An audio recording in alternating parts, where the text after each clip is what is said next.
The brutal West Texas sun beat down on the cracked earth of the abandoned Hendricks Ranch, 20 miles east of Marfa, as hydrologist Dr. Benjamin Torres crouched beside a century-old windmill.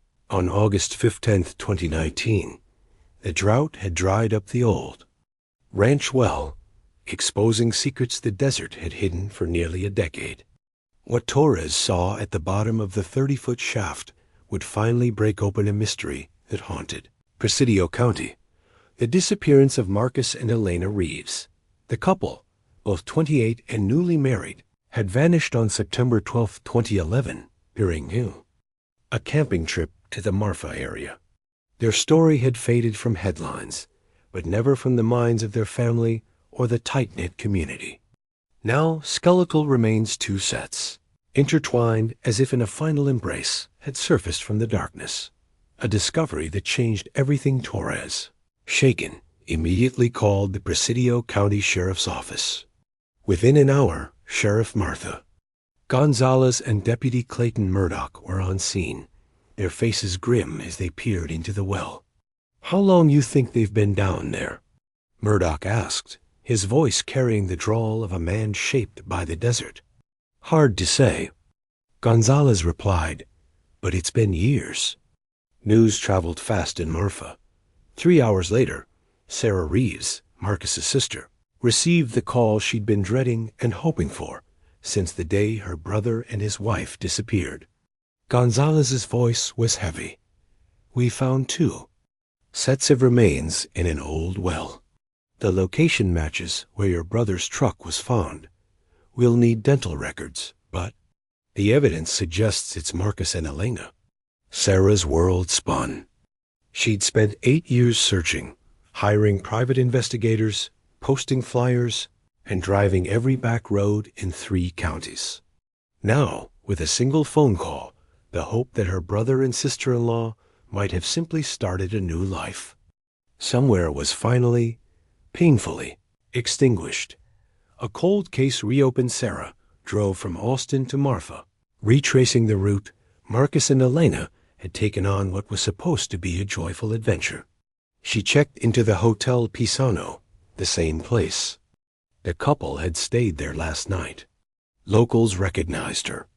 She had become a fixture in Marfa's search for answers. At the sheriff's office the next morning, Gonzalez outlined the facts. Marcus and Elena had checked into the hotel on September 10, 2011, eaten at a local restaurant, and planned to camp in the Davis Mountains. Marcus's Ford F-150 was found 3 days after their disappearance, parked at a remote trailhead, gear undisturbed, wallet and cash left behind. No sign of a struggle, no abandoned campsite, and no answers. "We searched a 30-square-mile area," Gonzalez said. "Helicopters, dogs, ground teams, nothing. The Hendricks Ranch was outside the original search area. It was abandoned. No reason to think they'd go there. But it's only 20 miles from where the truck was found." Sarah pressed. "If they were lost, why weren't the ranch or its well searched?" Gonzalez frowned and made a note. "We're looking into why that area was overlooked." The desert holds its secrets. Sarah visited the Hendricks Ranch with Gonzalez. The main house was a crumbling adobe shell, the windmill frozen in the still air. The well, now covered with a steel grate, descended into darkness. "How did they get down there?" Sarah asked. "Either they fell or someone put them there," Gonzalez replied. Nearby, Sarah spotted faint tire tracks, old but visible. "Good eye," Gonzalez said.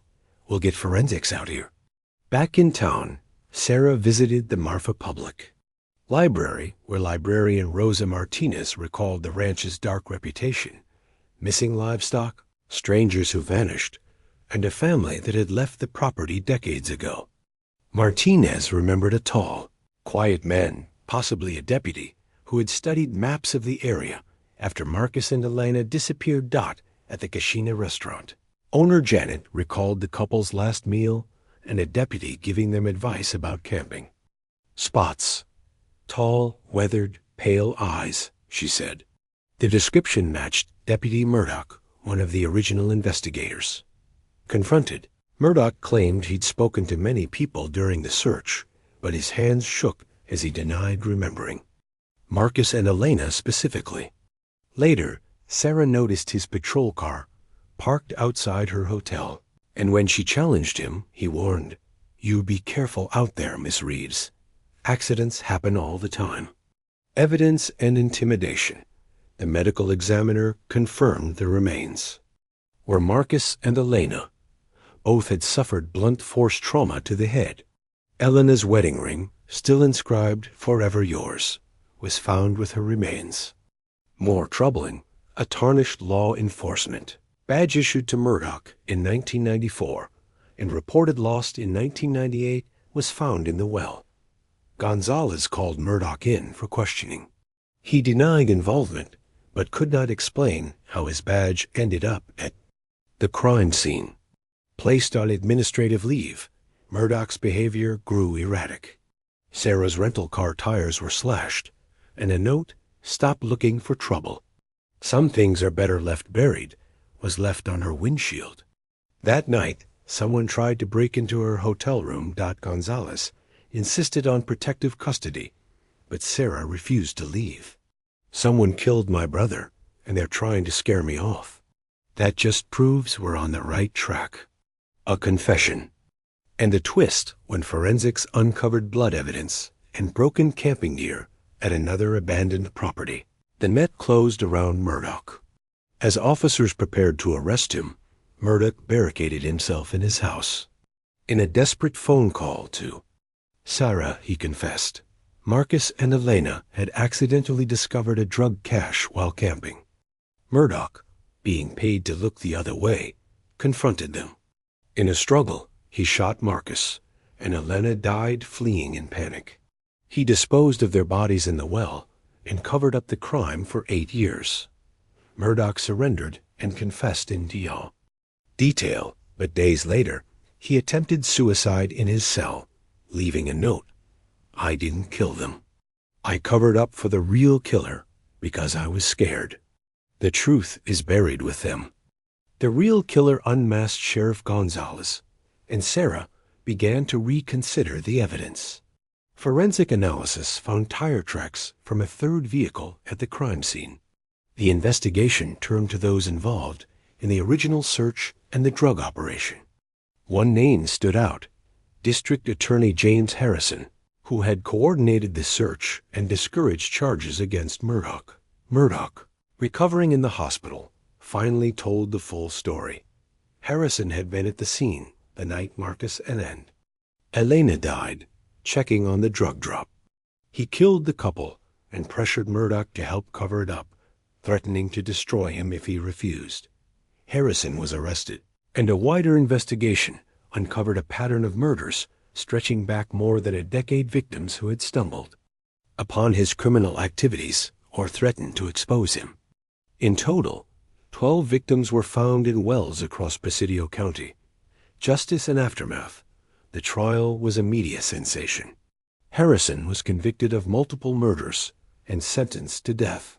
Murdoch received 10 years for obstruction and corruption. His cooperation sparing him a harsher fate. Sarah Reeves, after 8 years of anguish, finally had answers.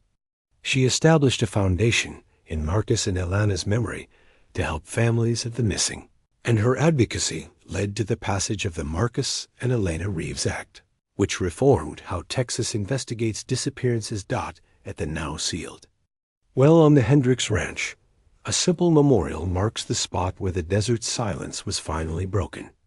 "I found him," Sarah whispered, placing flowers at the marker. "And he's going to pay for what he did." The West Texas desert still stretches endlessly under the big sky. But now, for the Reeves family and a dozen others, the truth once buried has come to light. Justice delayed, but never denied.